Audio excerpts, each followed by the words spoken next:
3 فروند F-35 کاملا منهدم شدن و 3 فروند دیگه آسیب جدی دیدن. حتی گفت احتمال حضور تکاورای ویژه ایران داخل منطقه برای هدفگذاری پایگاه، یعنی زدن قلب تدارکاتی جنگ. اما چرا این حمله انقدر مهمه؟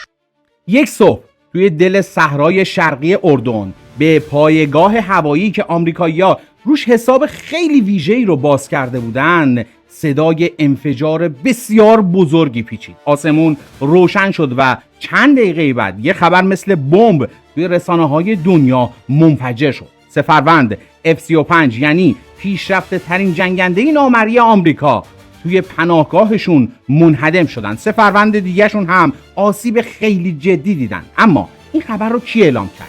ایران. و این سوالیه که از اول این جنگ خیلیا منتظرش بودن. چرا الان؟ چرا اردن؟ و چرا این حمله با همه حمله های دیگه فرق داره؟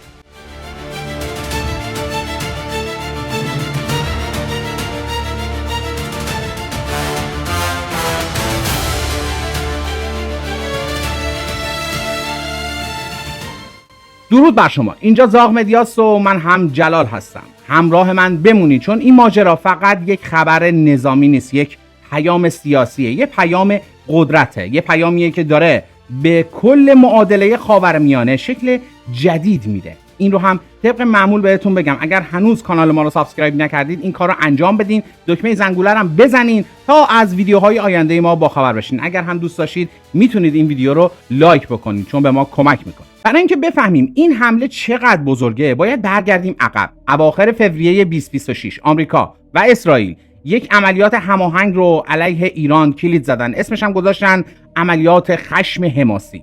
بهونه‌شون هم این بود که ایران داره برنامه هسته‌ایشو به سمت نظامی میبره. ادعایی که ایران همیشه ردش کرده و گفته که برنامه‌اش کاملا صلح‌آمیزه. ایران هم بیکار ننشست و عملیات‌های تلافی‌جویانه خودش رو راه انداخت زیر نام‌هایی مثل وعده‌های صادق 4، 3 و نصر 2.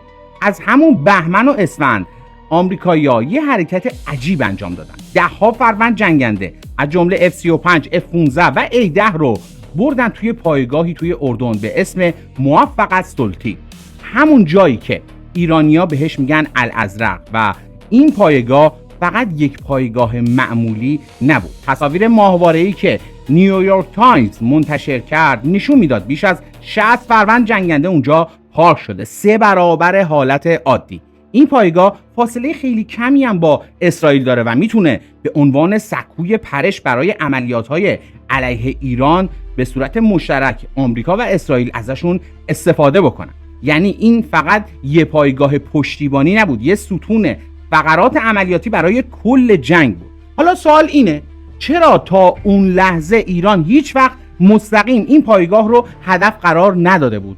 اردن برخلاف اسرائیل یا حتی خود آمریکا یه بازیگر خاکستری توی این جنگ بود. یه کشور عربی که رسما وارد جنگ نشده ولی خاکش رو در اختیار آمریکا گذاشته. زدن این پایگاه یعنی گسترش دادن آتش جنگ به یک کشور سوم، ریسکی که میتونست کل منطقه رو یه جور دیگه به آتیش بکشه. برای همین تا مدت‌ها این پایگاه یه جور خط قرمز نانوشته بود. اما 29 تیر همه چیز عوض شد. نیروی هوافضای آمریکا با استفاده از بمب‌های سنگین به 2 خونه مسکونی توی جزیره قشم حمله کرد. توی این حمله طبق گزارش‌های رسانه‌ها 1 پدر، 1 مادر و 1 کودک 2 ساله کشته شدند و 2 تا بچه دیگه هم زخمی شدند. ایران این حمله رو جنایت خوند و اعلام کرد که دیگه ساکت نمیمونه و باید انتقام گرفته بشه. و صبح روز بعدش اتفاقی افتاد که خیلیا منتظرش بودن، ولی هیچ وقت هیچ کس فکر نمی‌کرد که واقعاً رخ بده. نیروی هوافضا با چند فروند موشک بالستیک، رمپ استقرار و سوله نگهداری F-35 های آمریکایی رو با موشک‌های بالستیک خیبرشکن نسل 2 توی پایگاه الازرق هدف قرار داد. توی بیانیه رسمی اومده بود که 3 فروند F-35 کاملا منهدم شدن و 3 فروند دیگه آسیب جدی دیدن. حتی گفت که چند تا از افسرها و پرسنل فنی و تعمیراتی آمریکایی هم کشته شدن. این دیگه یه حمله معمولی نبود. این یعنی ایران برای اولین بار توی این جنگ مستقیما به یکی از گرون قیمت‌ترین و حساس‌ترین دارایی‌های نظامی آمریکا توی منطقه ضربه زده. هر فروند F-35 چیزی حدود 80 میلیون دلار قیمت داره. یعنی اگر این ادعا درست باشه، فقط ارزش هواپیماهای نابود شده و آسیب دیده بیش از نیم میلیارد دلار میشه. ولی موضوع پول نیست. موضوع اینه که این پایگاه طبق گزارش تحلیلگرای نظامی قرار بود ستون اصلی هر عملیات هوایی بزرگ آمریکا و اسرائیل علیه ایران باشه. زدن این پایگاه یعنی زدن قلب تدارکاتی جنگ. اما چرا این حمله انقدر مهمه؟ همراه من بمونید.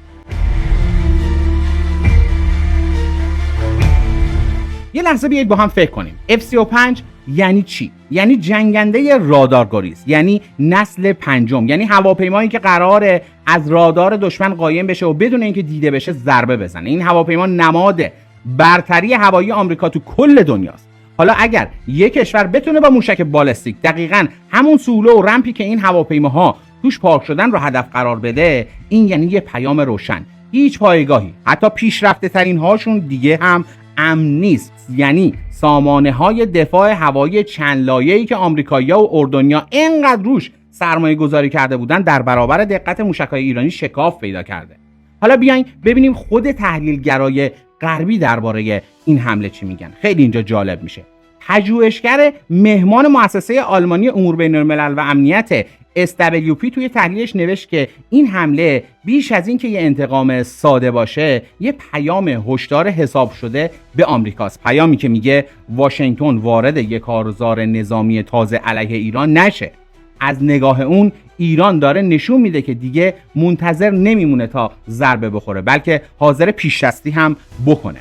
از طرفی هم پژوهشگر ارشد ایران شناسی در دانشگاه چارلز پراگ به رادیو فردا اومد توی یک مصاحبه‌ای گفتش که رهبری ایران دنبال نمایش قدرته و این اقدامات نظامی رو باید دقیقاً توی همین چارچوب دید. یعنی ایران میخواد به دنیا و مردم منطقه نشون بده که با وجود همه فشارها هنوزم دست بالا رو داره. حالا بریم سراغ تحلیل‌های دیگه. از طرف دیگه رسانه‌های تحلیلی نظامی مثل میلیتاری واچ مگزین و دیفنس سکیوریتی آسیا هم روی یه نکته کلیدی تاکید کردن. اینکه ایران این بار سراغ سوله‌های سخت و مستحکمی رفته که قرار بود F-35 ها رو حتی در برابر حمله‌های مستقیم هم محافظت کنه و برای این کار از موشک بالستیک خیبرشکن استفاده کرده. به گفته این تحلیلگرا صرف نظر از اینکه دقیقاً چند فروند هواپیما از بین رفته، خود این اقدام نشون میده که حتی سخت‌ترین و امن‌ترین سوله‌های نظامی آمریکا هم دیگه در برابر دقت موشک‌های ایرانی مصون نیستن. واقعیتی که داره کل معادله قدرت هوایی توی خاورمیانه رو زیر سوال میبره و اینجاست که قصه یه پیچ میخوره. سنتکام یعنی فرماندهی مرکزی آمریکا خیلی سریع وارد میدون شد و با لحنی قاطع همه چی رو رد کرد. کلا اونا گفتن هیچ هواپیمای آمریکایی نه منهدم شده نه آسیب دیده، همه موشک‌ها رو هم ما رهگیری کردیم یا اصلا به هدف نرسیدن. ارتش اردن هم گفتش که 5 فروند از موشک‌های ایرانی رو رهگیری کرده. تصاویر ماهواره‌ای هم که بعداً منتشر شد برای تحلیلگرای مستقل کافی نبود که بشه با قاطعیت گفتش که هواپیما واقعاً از بین رفتن یا نه. فقط یه سری آثار احتمالی انفجار و آسیب به زیرساخت دیده شده. اما گزارش‌های میدانی یه چیز دیگه میگن. ببینید پیام ایران توی این حمله یه نکته خیلی قابل توجه دیگه هم داشت. تشکر از مردم اردن. این یعنی چی؟ یعنی اشراف اطلاعاتی که ایران به دست آورده. این خیلی مهمه، هم از طریق گروه‌های نیابتی و حمایتی ایران توی اردن و طبق چیزی که یه منبع نزدیک به این نوع عملیات‌ها بهم گفته، همون منبعی که قبلا هم درباره عملیات تکاوری براشون صحبت کرده بودم توی اربیل و سلیمانیه. البته اون ویدیو رو هم حتما ببینید چون مطمئنم که از اون لذت ببرید، چون خیلی موضوعات مهم و جذابی داخلشه. لینکش این بالا براتون حتما میذارم. احتمال حضور تکاورای ویژه ایران داخل منطقه برای هدفگذاری دقیق با تجهیزات لیزری هم مطرحه. تاکید میکنم البته این هنوز یه ادعای تایید نشده از یک منبع محرمانه است، نه یه خبر قطعی.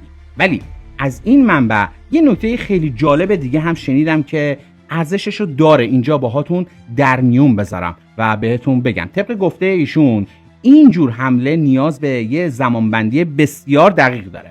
اینکه این جنگنده ها دقیقاً کی داخل آشیانه هستن، چند فروند هستن، کی بشه حمله رو انجام داد و موارد دیگه. این چیزیه که فقط عکسای ماهواره‌ای به تنهایی نمیتونن اطلاعاتش رو تامین بکنن، نیاز به یک عامل انسانی دقیق و زبده و ورزیده داره.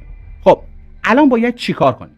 باور کنیم یا نه؟ حقیقتش اینه که توی جنگ همیشه یه مه غلیظ روی حقیقت میشینه. هر طرف روایت خودش رو داره. طرف آسیب دیده معمولاً کتمان میکنه. آمریکا هم که خوراکش سانسور خبریه، چون باید واقع بینم باشیم. غرب از لحاظ رسانه خیلی خیلی قویه و میتونه تا حدی افکار عمومی رو کنترل بکنه. اما این هم هست، الان دیگه افکار عمومی خیلی فهمیده تر و باهوشتر از قبل شده، جوری که خود رسانه‌های داخلی غربی هم حرفای رسانه‌های ارتش آمریکا رو دیگه باور نمی‌کنن. ولی نکته مهم اینه، فارغ از این که دقیقاً چند فروند هواپیما نابود شده، خود این حمله یه اتفاق بی سابقه بود. این اولین باری بود که ایران مستقیم حمله کرد به قلب پایگاهی که آمریکا این همه روش سرمایه گذاری کرده بود برای ستون و فقراتش. پایگاهی که فاصلش تا مرز غربی ایران حدود 800 کیلومتر و قرار بود نقش کلیدی توی هر حمله احتمالی به ایران رو بازی بکنه. یه چیز دیگه هم هست که نباید فراموشش بکنیم، لحن بیانیه ایران.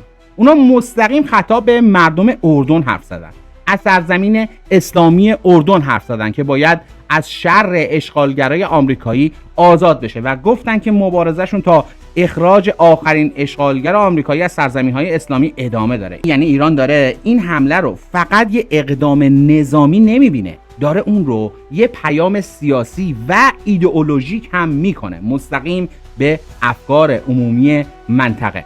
پس بذارید جمع‌بندی کنیم. این حمله فارغ از این که در نهایت چقدرش با سند و مدرک قطعی اثبات بشه، یه مرز رو جابجا کرد، مرزی که تا قبلش هیچ طرفی جرأت رد کردنش رو نداشت. ایران با هدف قرار دادن پایگاه الازرق نشون داد که حاضر حتی به قیمت باز کردن یک جبهه جدید به هر جایی که فکر میکنه علیهش استفاده میشه ضربه بزنه، حتی اگر اونجا خاک یک کشور ثالث باشه. این پیام هم برای آمریکا بود، هم برای اردن، هم برای هر کشوری که میتونه بی دردسر خاکش رو در اختیار عملیات علیه ایران بذاره.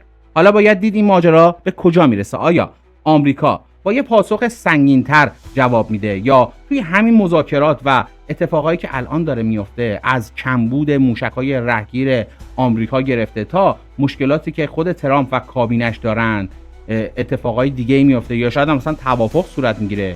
آیا اردنی که تا امروز سعی کرده بین دو طرف تعادل نگه داره بازم بی‌طرف میمونه یا نه؟ آیا این نقطه شروع یه فصل تازه و خطرناکتر از جنگه یا نه؟ یا شاید هم باعث بشه یه توافقی شکل بگیره؟